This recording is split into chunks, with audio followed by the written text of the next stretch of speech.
प्रभु यीशु का महिमा हो।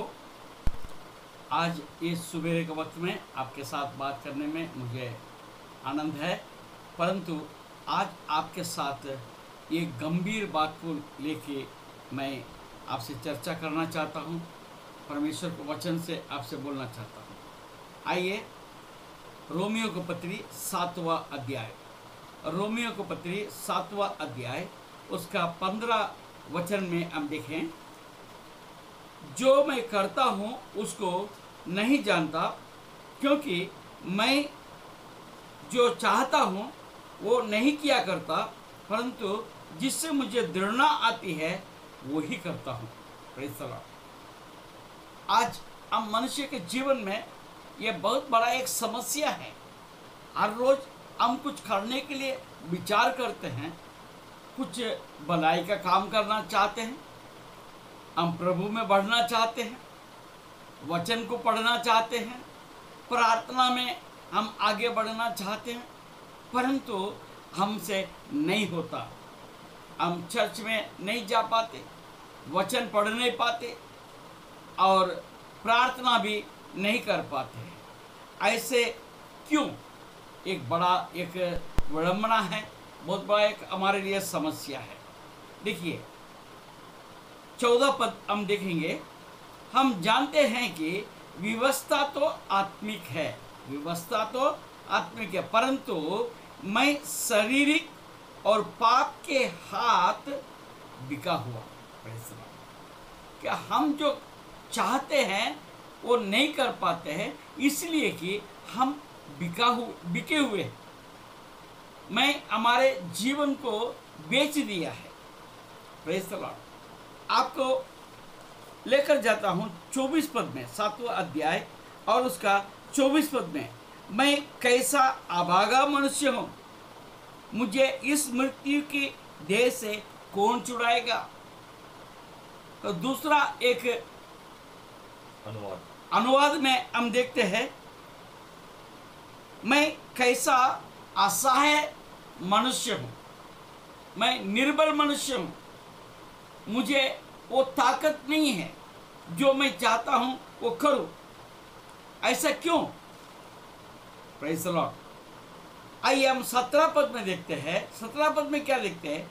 यदि जो मैं नहीं चाहता वही करता हूँ, तो मैं मान लेता हूँ कि व्यवस्था बलि है।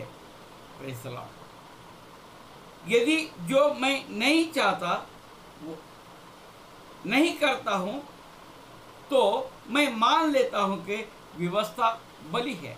व्यवस्था तो अच्छा है, मगर मैं नहीं कर पाता हूँ। ऐसा क्यों होता है?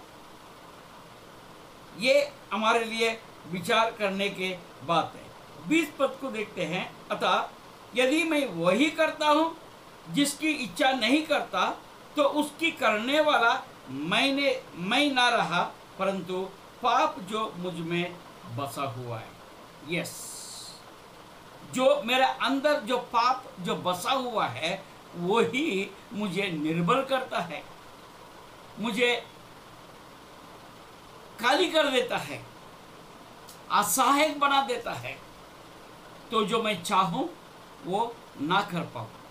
ऐसा क्या बात है? अब देखिए दूसरे पद को हम पढ़ेंगे, रोमियो का 7वां अध्याय दूसरे पद। क्योंकि विवाहिता स्त्री व्यवस्था के अनुसार अपने पति के जीते जी उससे संबंधी है, परंतु यदि पति मर जाए तो वो पति के व्यवस्था से छूट गई। और तीसरे बात देखते हैं, इसलिए यदि पति के जीते जी वो किसी दूसरे पुरुष की हो जाए तो व्यभिचारिणी कहलाएगी, परंतु यदि पति मर जाए तो वो उस व्यवस्था से छूट गई।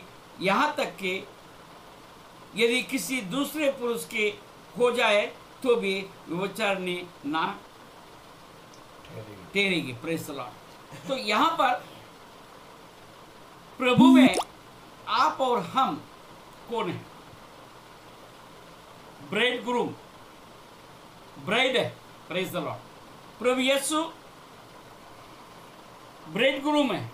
What is it? दूल्हा। और हम कौन है? हम दुल्हन। मैं किससे शादी करना चाहता हूँ? मैं किससे शादी किया है? मैं किससे शादी किया है? 7वें अध्याय 11 पद हम देखते हैं, पाप ने अवसर पाकर आज्ञा के द्वारा मुझे बहकाया और उसी के द्वारा मुझे मार भी डाला। यस, मौका पाया, हम किसी का बन गया।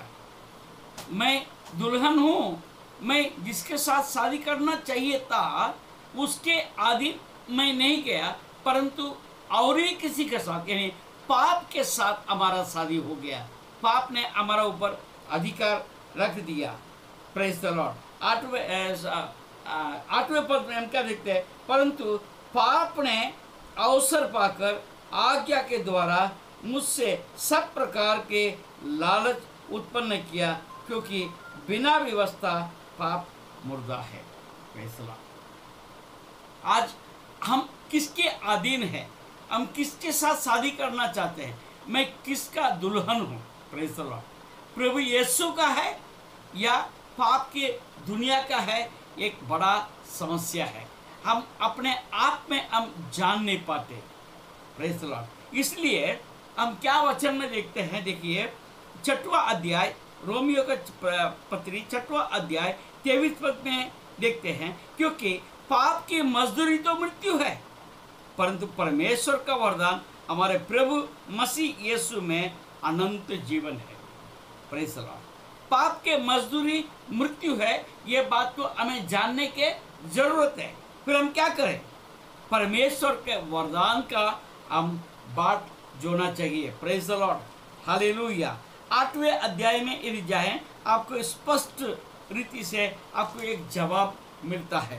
Praise the Lord. अतः अब जो मसीह यीशु में है उन पर दंड की आज्ञा नहीं, क्योंकि वे शरीर के अनुसार नहीं वरन आत्मा के अनुसार चलते हैं। Praise the Lord. आत्मा के अनुसार हमको चलने की जरूरत है, तब हम पाप में हम फंसेंगे नहीं।